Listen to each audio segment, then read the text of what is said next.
Hi there, I'm back with another interesting topic of our English class. Guys, have you ever climbed a mountain? Yes, before starting today's class, let's go to the peak of a mountain. Yes guys, we are starting our journey. Oh, it's fully covered with snow.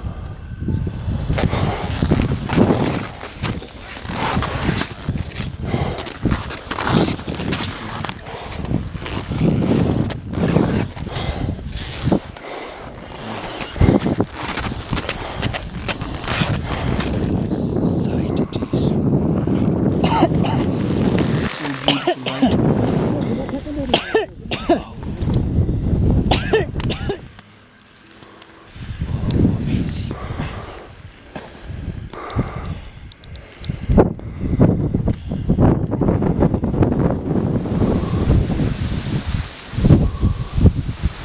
So powerful. Guys,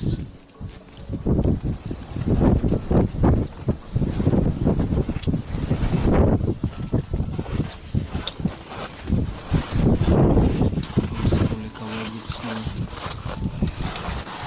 Oh my god.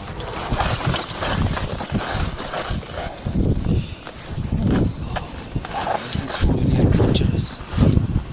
Right? It's really adventurous. Oh my god.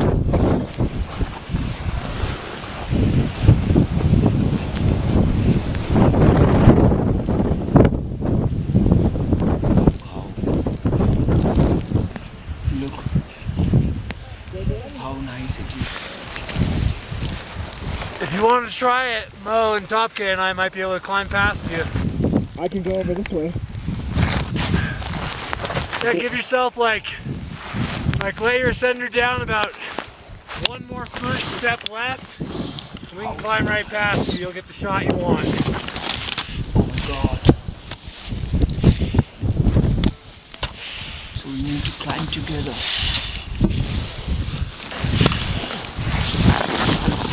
This is really adventurous. Wow.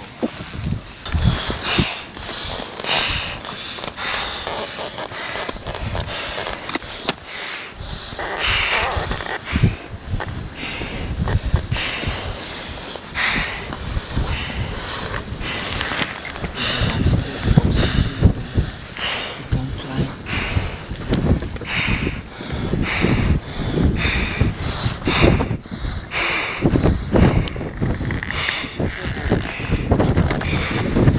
It's really a nice experience, guys. Oh, really amazing experience in one's life. And look at the beauty of our nature.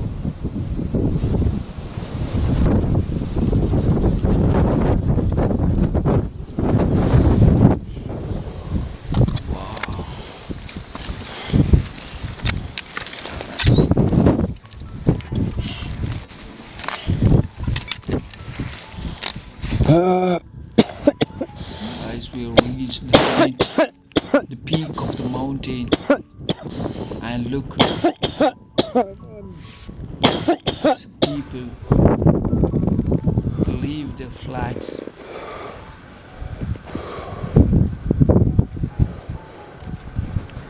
Great. Yes, guys, when a mountaineer starts to climb a mountain, he faces a lot of difficulties. Not only a physical difficulties, but also a mental difficulties. Before climbing a real mountain, he wants to climb a mountain which is situated inside his mind. That is a mountain of fear, a mountain of nervousness, right? Yes, today we are going to discuss a beautiful and interesting chapter, The Summit Within, written by H P S Ahluwalia, who was a member of the first successful Indian expedition to the Mount Everest in 1965. Actually, in this chapter, he explains his emotions and feelings when he climbed Mount Everest. So, shall we start? Yes. Yes, team, I'll read this chapter and give you a line by line explanation. and I request you to just listen me carefully.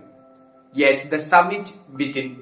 Of all the emotions which surged through me as I stood on the summit of Everest, looking over miles of panorama below us, the dominant one I think was humility. So what do you mean by summit? Summit means the peak of the mountain. So here he says that I looking over miles of panorama below us, the dominant one I think was humility. When he reached the summit, when he reached the peak of the mountain, the emotions he felt is humility, a humbleness.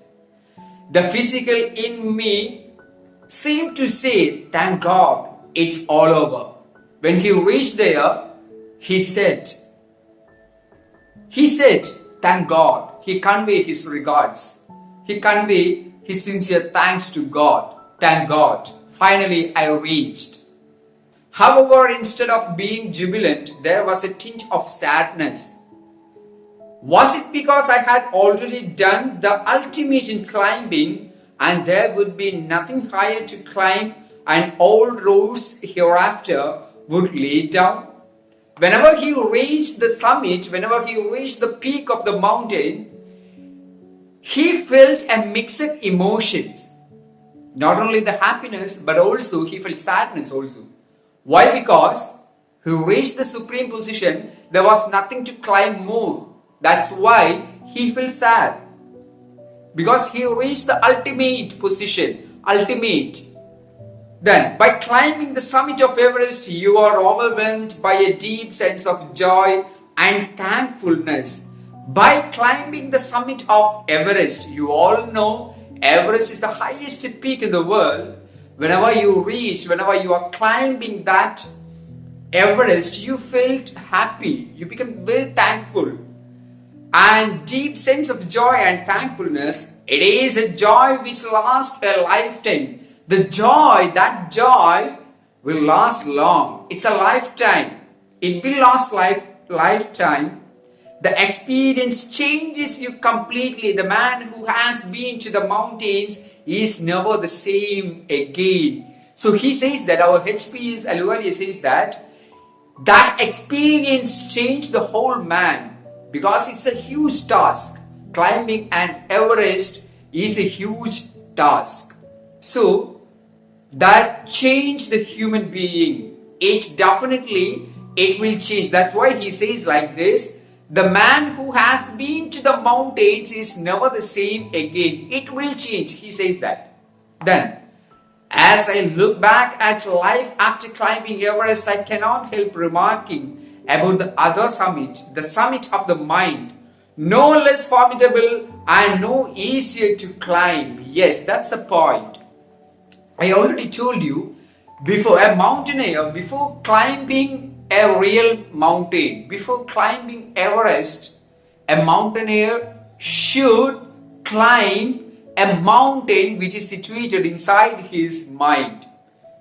A mountain within, which is situated inside his mind. That is the mountain of fear or emotions. It may be fear or anxiousness. So, a different kind of emotions. He should climb or he should overcome that emotions. Even when getting down from the summit, once the physical exhaustions had gone, I began asking myself the questions: why I had climbed Everest? Why did the act of reaching the summit have such a hold on my imagination? It was already a thing of the past, something done yesterday. With every passing day, it would become more remote. And then what would remain? Would my memories fade slowly away? When he reached that position, when he reached the supreme position, the peak or the summit of that mountain, a lot of questions come to his mind. Or he says that, yes, a physical exhaustion had gone, means a tiredness. Okay, when he reached, once the physical exhaustion had gone, then a lot of questions come to his mind, and definitely he gave answers to the next paragraph. All these thoughts led me to question myself as to why people climb mountains. You know, it is not easy to answer the questions. The simplest answer would be, as others have said, because it is there. Why people climb Everest? Because it is there. That's why people climb that Everest. That's why people climb Mount Everest. It represents great difficulties, yes. It shows that mountain shows, that Everest shows a lot of difficulties. Because the climbing Everest is not an easy task. Man takes delight in overcoming obstacles. Yes, he wants to face a lot of obstacles in that way. Whenever he climbed that Mount Everest, he wants to face a lot of obstacles. Obstacles means what? A lot of hurdles he wants to face. The obstacles in climbing a mountain are physical. And our H P S Ahluwalia says that obstacles are only physical. A climb to summit means endurance, persistence and willpower. Yes, that means one should have endurance. That means stamina. To climb that Everest, one should have stamina. Then persistence and willpower, determination. You should have a determination to climb that Mount Everest. The demonstration of these physical qualities is no doubt accelerating as it was for me also. And he also have those qualities. That's why he climbed that Mount Everest. I have a more personal answer to the question. From my childhood, I have been attracted by mountains. Yes, he says that from his childhood onwards, he had a goal, an aim. That is, that mountains attracted him a lot. That's why it helps those aims or those target helps him to climb that mountain. I had been miserable, lost, run away from mountains. In the plains, mountains are nature at its best. Their beauty and majesty pose a great challenge. And like many, I believe that mountains are a means of communion with God. It's his personal opinion. He says that mountains are the communion with God, or it's a bridge to God. One can communicate with God through mountains. He says that. Once having granted this, the question remains, why Everest? Lot of mountains are there. Then why most of the people choose Everest? Because it is the highest. That's the reason. It is the highest. Not only the highest, it is the mightiest and has defied many previous attempts. A lot of people try to climb that mountain. It takes the last ounce of one's energy. That sentence shows how difficult task it is. Yes, it takes the last ounce of one's energy means it's that much difficult. Climbing an Everest or to defeat an Everest is a very difficult task. So it takes one's last ounce of energy. It is a brutal struggle with rock and ice. Once taken up, it cannot be given up halfway, even when one's life is at stake. It means it's a very risky one. If you start to climb an Everest, you can't give up. You cannot be given up halfway, even when one's life is at stake. The passage back is as difficult as the passage onwards. The passage towards the summit is as difficult as the return, the passage onwards. Then when the summit is climbed, there is the exhilaration, the joy of having done something, the sense of battle fought and won. There is a feeling of victory and of happiness. Whenever you reach the supreme position, whenever you reach the top or the summit of that mountain, You felt very happy. A lot of emotions. You want to pass through, or you want to face a lot of emotions. Not only the happiness, but also the sadness also you want to face. Because it's a very, very, very task. Very hectic task. Very difficult. Climbing an Everest is a very difficult task. Glimpsing a peak in the distance, I get transported to another world. I experience a change within myself. He says that he experienced a change in his mind, which can only be called mystical. Mystical means spiritual. Yes, he connected that experience, or he connected that emotions with spirituality. Yes, he felt spirituality. By its beauty, aloofness, might, rigidness, and the difficulties encountered on the way, the peak draws me to it as Everest did. It is a challenge that is difficult to resist. It is very challenging one. Yes, it is a challenge that is difficult to resist. Looking back, I find that I have not yet fully explained why I climbed Everest. It is like answering a question, why you breathe. Climbing an Everest is a very important thing for me. It is like answering a question, why you breathe. You all know breathing is very important for a human being. Otherwise, if one was not able to breathe, that means he died. Right? Yes, like breathing, the climbing Everest is that much important for me. He says that. People call or people ask why you climb that Everest. The answer is it's very important as breathing. He says it is like anything a question, why you breathe. Why do you help your neighbor? Why do you want to do good acts? There is no final answer possible. And then he says that much important. That task is that much important for H P S Ahluwalia. That's why he climbed that mountain.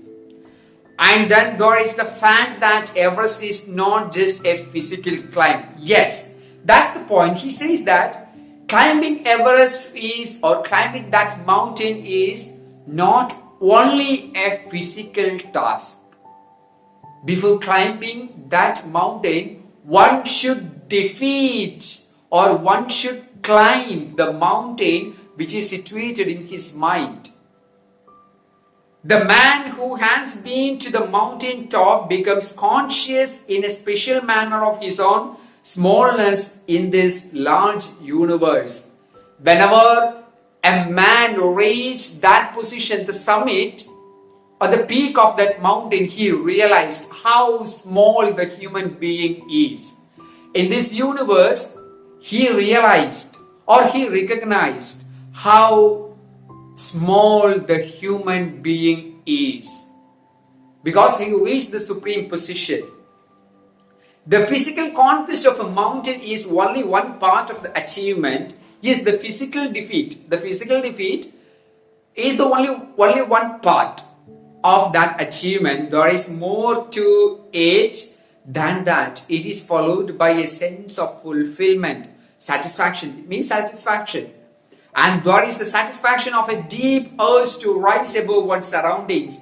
It is the eternal love for adventure in man. The experience is not merely physical, it is emotional, it is spiritual. Yes, the experience, he was not able to connect that experience only a physical task, because in his opinion, it's not only the physical task, but also the emotional and spiritual task.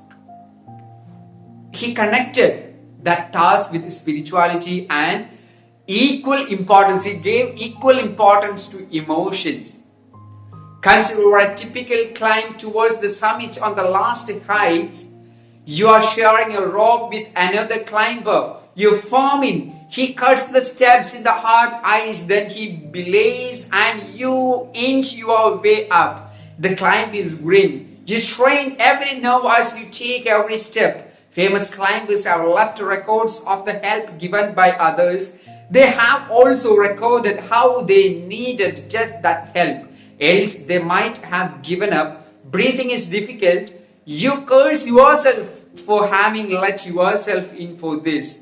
You wonder why you ever undertook the ascent. There are moments when you feel like going back. It would be sheer relief to go down instead of up. But almost at once you snap out of that mood. There is something in you that does not let you give up the struggle and you go on. Your companion keeps up with you just another 50 feet or 100 maybe. You ask yourself, is there no end? You look at your companion and he looks at you. You draw inspiration from each other, and then without first being aware of it, you are at the summit. Yes, in that paragraph he explained the mutual understanding, the mutual help, because he started to climb that mountain with his companion, a group of people, right? They helped each other. So it's not only a physical task, emotions, a help, understanding. Lot of factors are there. One help each other. One help another one to climb. They pave the way. They cut the path. They hold the rope and they help to climb another one. So it's mutual understanding or help. He shows the importance of, or he shows that things in that paragraph. Then, looking around from the summit, you tell yourself that it was worthwhile. Other silvery peaks appear through the clouds. If you are lucky, the sun may be on them. The surrounding peaks look like a jeweled necklace around the neck of your summit. Summit, the peak. Whenever you reach the peak of that mountain, you can enjoy the beauty of this beautiful earth. Whenever you reach there, you can see a lot of mountains, and all those mountains look like a jewel necklace around the neck of your summit. Below you see a vast valleys sloping into the distance. It is an ennobling, enriching experience to just look down from the summit of a mountain. You go down and make your obeisance to whichever god you worship. So in that sentence he says the beauty, he explained the beauty of nature. Then make your obeisance means show your obedience or submission. Then you bow down and make your obeisance to whichever god you worship. Then I left on Everest a picture of Guru Nanak.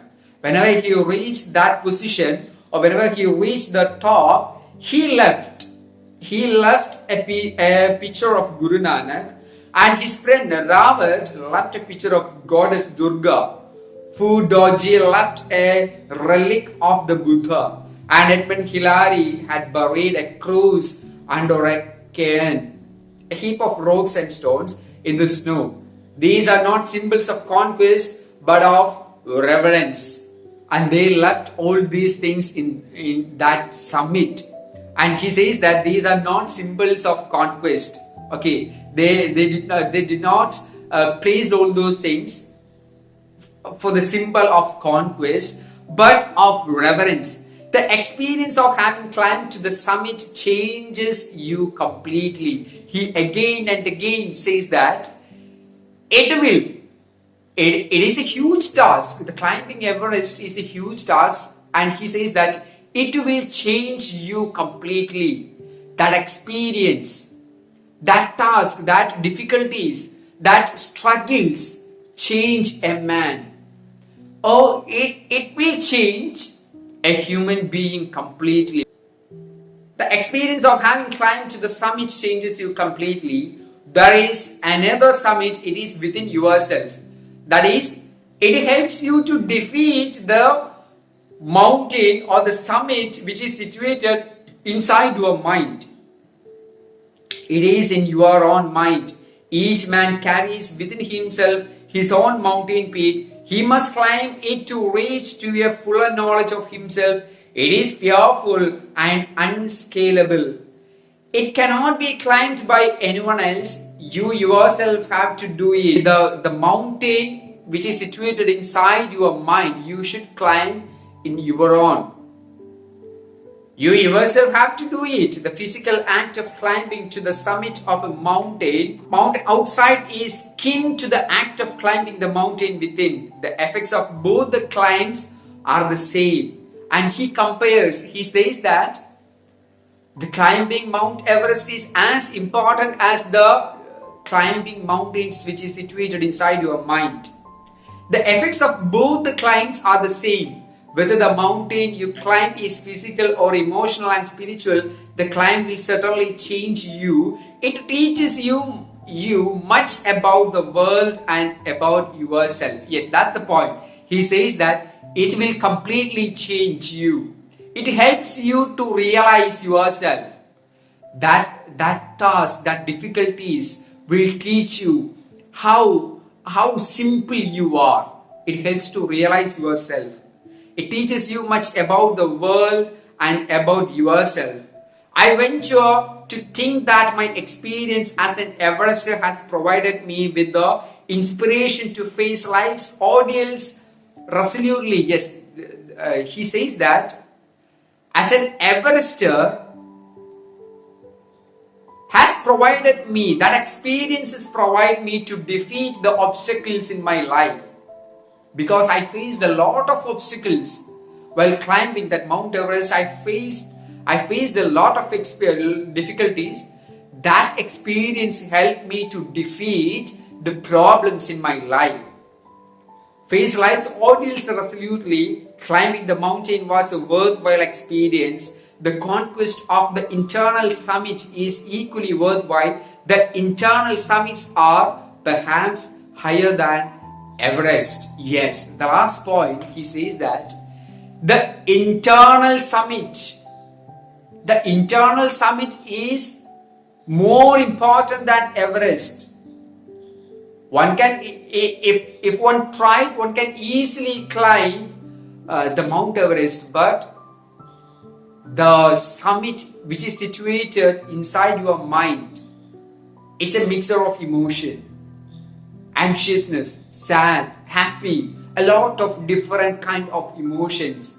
So one should defeat, or one should overcome, one should climb the summit or the mountain which is situated inside your mountain. He says like that the internal summits are perhaps higher than Everest. Everest is the highest mountain in the world, but the mountain which is situated inside your mind is higher than the Everest, he says. So guys, through his experience, H P S Ahluwalia convey a beautiful message to us, right?